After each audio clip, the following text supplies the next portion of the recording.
Macam sebelum ni Liza tak berapa jaga sangat apa yang bermain kat fikiran Liza kan. Dia jumpa je orang, jumpa mak ayah, jumpa adik-beradik, jumpa orang keliling. Sekejap tembak dia. Okay. Jumpa orang keliling, dia macam automatik tau. Ada fikiran tu kan. Tiba-tiba overthinking macam orang ni tak sayang aku. Dia ni macam mak ayah tak sayang aku. Orang keliling tak sayang aku.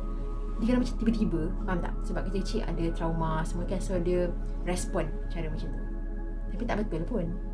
Mak ayah sayang semua anak. Adik-adik sayang. Dia punya kakak dia ke abang dia, semua sayang kan. Tapi bila kita sangka buruk, kita rasa macam orang keliling aku tak suka aku, orang keliling aku tak sayang aku, tak suka aku semua kan. So bila kita buat macam tu, orang keliling dia belum tunjuk ataupun belum jumpa kita lagi, kita dah macam ni dah. Kerut, tak nak bergaul, tak nak berborak. Sebab kita dah sangka buruk. Kita dah sangka kita belum jumpa orang tu lagi, tapi kita dah sangka buruk.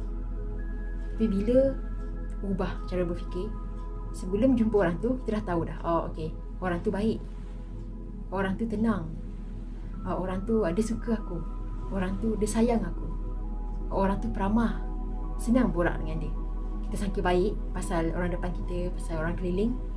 Memang diri sendiri pun automatik senyum tau. Senyum, tiba-tiba rasa semangat. Sebab otak kita dah bersangka baik pasal orang lain.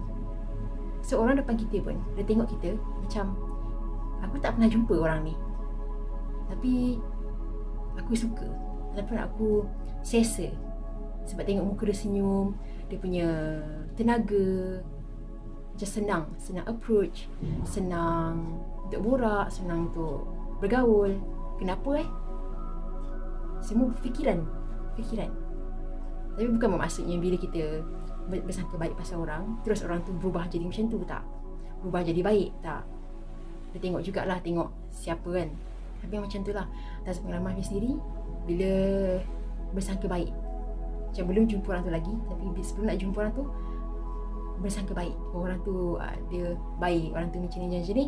So kita sebelum jumpa dia, kita dah senyum positif, tiba semangat naik, yakin orang tu macam ni. Sejumpa dia senyum, sedih, dia pun macam senang, harmoni, selesa. Sebab kan bersangka baik. Bila bersangka baik, seorang tu pun bersangka baik. Macam tu. Itulah the power of kita punya fikiran.